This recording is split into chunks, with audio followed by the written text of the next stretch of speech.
घर पहुंचकर विशाल अपने कमरे का ताला खुला देखकर चौंक जाता है और धीरे से दरवाजे के पास जाकर एक कदम आहिस्ते से दरवाजा खोलता है और सामने का नजारा देख विशाल के पैरों तले जमीन खिसक जाती है। विशाल देखता है कि सामने बेड पर अमन और प्रिया एक ही चादर के अंदर एक दूसरे से लिपटे एक दूसरे की बाहों में डूबे हुए हैं। यह देखकर विशाल को अपनी आंखों पर विश्वास ही नहीं होता। उसकी अपनी प्रिया अमन को जगह जगह पर चूम रही है और अमन उसके सुडोल बदन को अपने हाथों से सहला रहा है। देखते ही देखते अमन पैशनेटली प्रिया के होठों को चूमने लगता है। वो काफी देर तक एक दूसरे के होठों से खेलते रहते हैं। अपनी आंखों से ये सब देखते हुए विशाल की आंखों में आंसू आ जाते हैं। तभी अमन के प्यार में पूरी तरह से डूबी सिसकारियां भरते हुए प्रिया ने कहा, एक लड़की को कैसे खुश किया जाता है, कोई तुमसे सीखे अमन। ये सुनकर अमन प्रिया को और किस करने लगता है। प्रिया अमन से आगे कहती है, मुझे जो आज तुम्हारे साथ महसूस हुआ वो आज से पहले कभी विशाल के साथ नहीं हुआ। वो तो एकदम बेवकूफ है, उसे कुछ नहीं पता। विशाल को तो तुमसे सीखना चाहिए। ये सुनकर प्रिया और अमन जोर जोर से हंसने लगते हैं। प्रिया की बात सुनकर अमन कहता है, बेबी आई लव यू। तुम जैसी इतनी हॉट और खूबसूरत लड़की से कौन प्यार नहीं करना चाहेगा, लेकिन मुझे तो ये समझ नहीं आ रहा है कि तुम्हें विशाल में क्या दिखा। प्रिया जवाब में बोलती है, छोड़ो ना अमन विशाल की बात। अमन हंसते हुए कहता है, प्रिया तुम एक काम करना, विशाल तो अपनी नौकरी में पूरी तरह से बिजी है। तुम यूं ही प्यार मुझसे करती रहना और शादी उस बेवकूफ विशाल से करना, क्या फर्क पड़ता है। प्रिया और अमन की ये बातें सुनकर विशाल को जैसे सदमा लगता है और विशाल अपना आपा खोते हुए बोलता है, तुमने सही कहा प्रिया, मैं सच में बहुत बड़ा बेवकूफ हूं जो प्यार में इतना अंधा था कि तुम्हारी और अमन की असलियत नहीं देख पाया। विशाल को वहां सामने खड़ा देखकर अमन और प्रिया शॉक्ड रह जाते हैं और प्रिया फटाफट चादर से खुद को ढकने लगती है।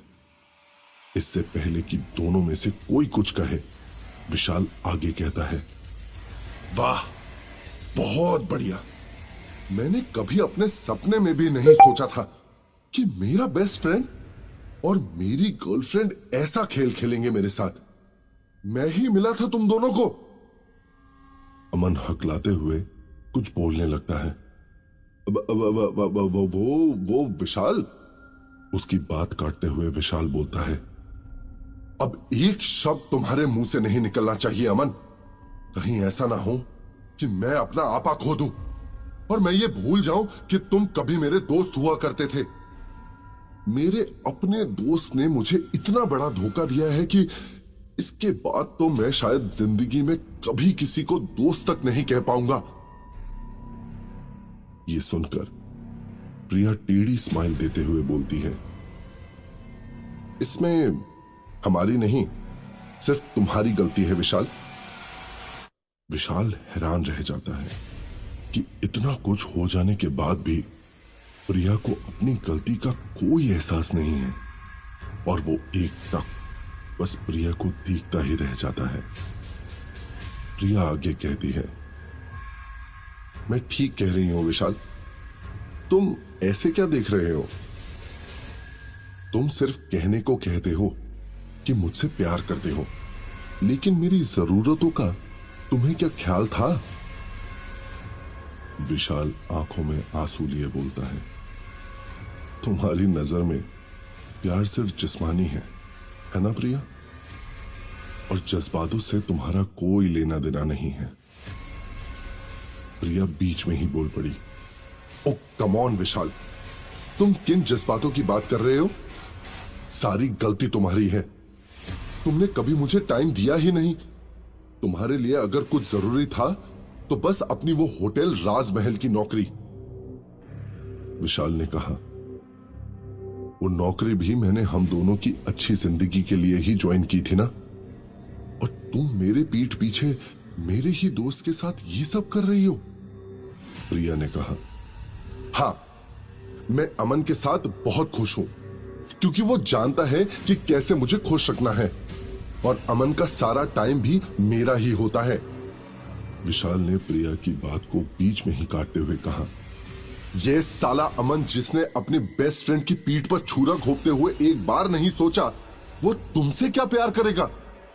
जिसको तुम प्यार कहते हो ना, वो सिर्फ हवस है।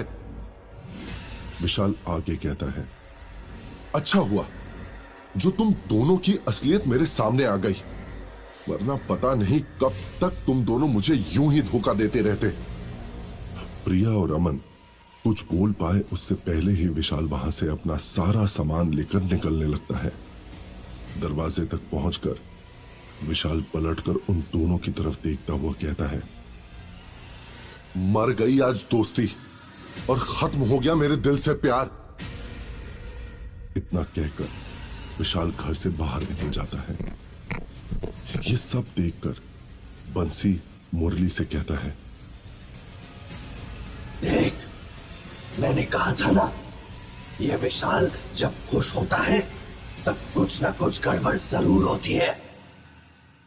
तो ठीक है ना, चल कम से कम इसी बहाने विशाल का इस चुड़ैल से तो पीछा छूटा। मुरली ने बंसी की बातों का जवाब देते हुए कहा। गुस्से में विशाल अपना सारा सामान लेकर होटल राजमहल ही आ जाता है और सामान को डेस्क पर रखकर सीधा मल्लिका के कमरे की तरफ चला जाता है। मल्लिका के कमरे के सामने पहुंचकर विशाल बिना एक भी सेकंड इंतजार किए अंदर दाखिल होता है। अंदर मल्लिका चेयर पर बैठी किताब पढ़ रही होती है जिसका नाम है भूत प्रेत सब है भ्रम। विशाल को अपने सामने खड़ा देख मल्लिका किताब को एक और रखकर खड़ी होती है और मुस्कुराती हुई विशाल से बोलती है, अब तुम्हें सच का पता चल गया ना विशाल। लेकिन विशाल को अपनी आंखों के आगे तो बस प्रिया और अमन एक दूसरे में खोए चादर में लिपटे नजर आ रहे होते हैं। विशाल मल्लिका की बातों का कोई जवाब नहीं देता और सीधा मल्लिका के करीब जाकर उसके चेहरे को अपने दोनों हाथों से पकड़कर मल्लिका के होठों को चूमने लगता है। विशाल की इस हरकत से मल्लिका कुछ सेकंड के लिए शॉक्ड होती है, लेकिन फिर मल्लिका भी किस करने में विशाल का साथ देने लगती है। धीरे धीरे दोनों और करीब आते जाते हैं और विशाल मल्लिका का गाउन उतारकर उसे बेड पर लिटा देता है। मल्लिका भी धीरे धीरे विशाल के कपड़े खोल देती है और विशाल के सारे शरीर को चूमने लगती है। विशाल को तो जैसे कुछ होश ही नहीं रहता और विशाल गुस्से में जैसे मल्लिका पर टूट पड़ता है, मानो वो प्रिया का सारा गुस्सा मल्लिका पर निकाल रहा। विशाल भी मल्लिका के बदन को सहलाने लगता है और उसे चूमने लगता है। दोनों एक दूसरे के बेहद नजदीक आ जाते हैं और पूरी तरह से एक दूसरे में खो जाते हैं। लेकिन सारी हदें लांघने के बाद विशाल को एहसास होता है कि उसने एक भूत के साथ पूरी रात बिताई है। तो विशाल डर के मारे कांपते हुए एकदम से कोने में खड़ा हो जाता है। विशाल की हालत देखकर मल्लिका जोर से हंसते हुए कहती है, क्या हुआ जान, तुम डर क्यों रहे हो? डोंट टेल मी कि तुम्हें मजा नहीं आया। लेकिन विशाल की तरफ से कोई जवाब ना पाकर मल्लिका बहुत खौफनाक आवाज में कहती है, अब तुम मेरे हो, मेरे रहना। मल्लिका की इस बात को सुनकर विशाल के रोंगटे खड़े हो जाते हैं और विशाल वहां से जाने लगता है। तब मल्लिका उसे रोकते हुए कहती है, सुनो विशाल, तुम रहने की चिंता मत करना, यहां पास ही में मेरा घर है, तुम्हें बंसी और मुरली वहां ले जाएंगे। विशाल जाकर अपनी सीट पर बैठकर सोचता है, ये मैंने क्या कर डाला, ऐसे कैसे हो गया मुझसे। तभी विशाल को किसी के आने की आहट होती है। विशाल देखता है कि एक लड़की एक बड़ा सा बैग लिए बड़बड़ाती हुई अंदर की ओर ही चली आ रही होती है। उफ, ओह, कितना भारी बैग है मेरा, और ये कैसा होटल है, यहां कोई है भी या नहीं, उस लड़की ने कहा। उस लड़की की बातें सुनकर विशाल उसकी हेल्प करने के लिए आगे बढ़ता है और बैग उठाते हुए गलती से उस लड़की से टकरा जाता है। लड़की से टकराकर विशाल को एक अलग ही एहसास होता है, तो विशाल फिर से उस लड़की को छू कर देखता है। विशाल की इस हरकत से इस लड़की को गुस्सा आ जाता है और वो बोलती है, एक्सक्यूज मी, तुम्हारा ध्यान कहां है। लड़की की बात सुन विशाल हैरान होकर उससे पूछता है, क्या तुम इंसान हो। विशाल का सवाल सुनकर वो लड़की शॉक्ड होते हुए बोलती है, ये कैसा सवाल है, हां इंसान हूं, और नहीं तो क्या, भूत दिख रही हूं मैं तुम्हें। गुलाबी होठ, नीली गहरी आंखें, गोरे गाल जो शायद गुस्से की वजह से लाल हो गए हैं, गुस्से में सिकुड़ी भावें, और सबसे प्यारे उस लड़की के गाल में पड़ने वाले टिंपल्स।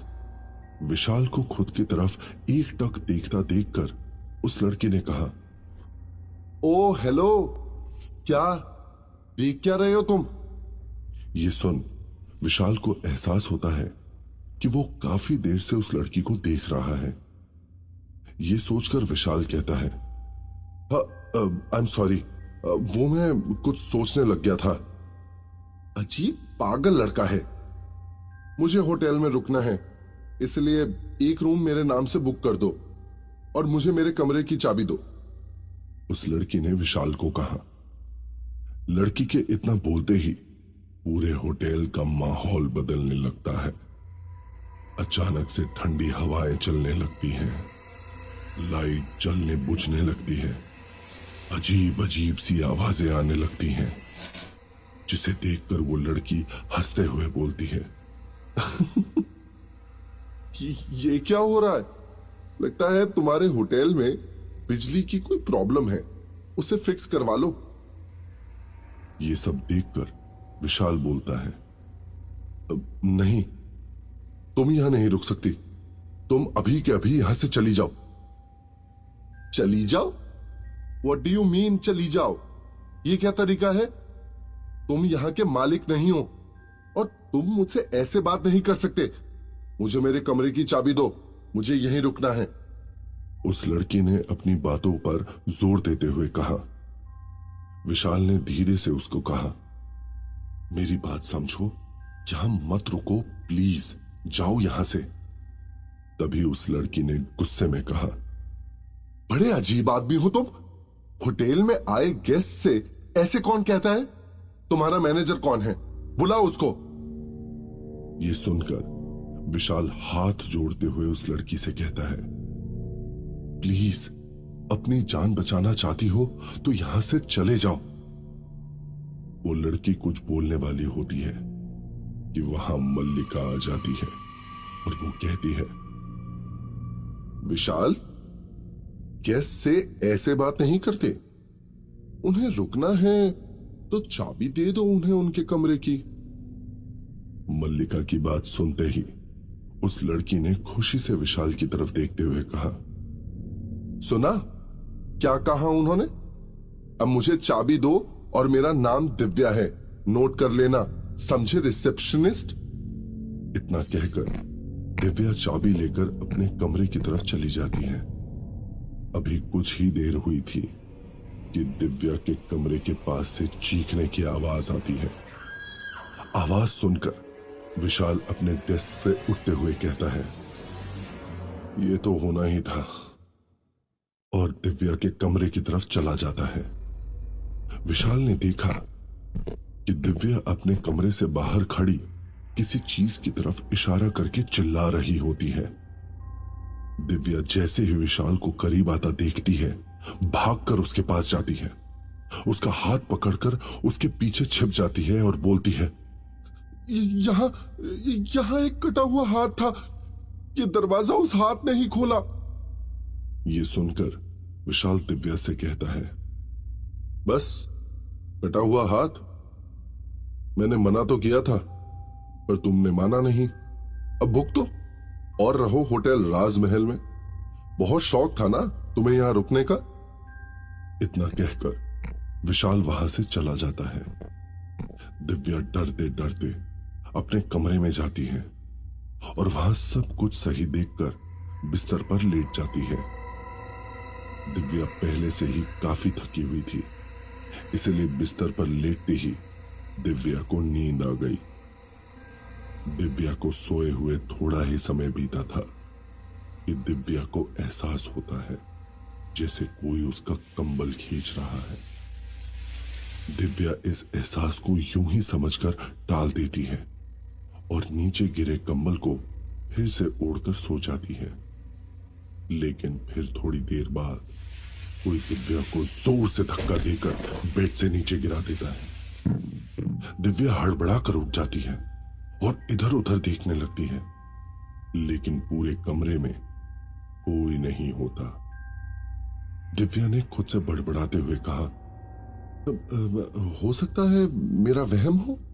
मैं दिन भर से काफी थक गई हूं, इसीलिए मुझे अजीब अजीब से ख्याल आ रहे हैं और चीजें भी दिखाई दे रही हैं। इतना कहकर दिव्या फ्रेश होने के लिए बाथरूम में जाती है।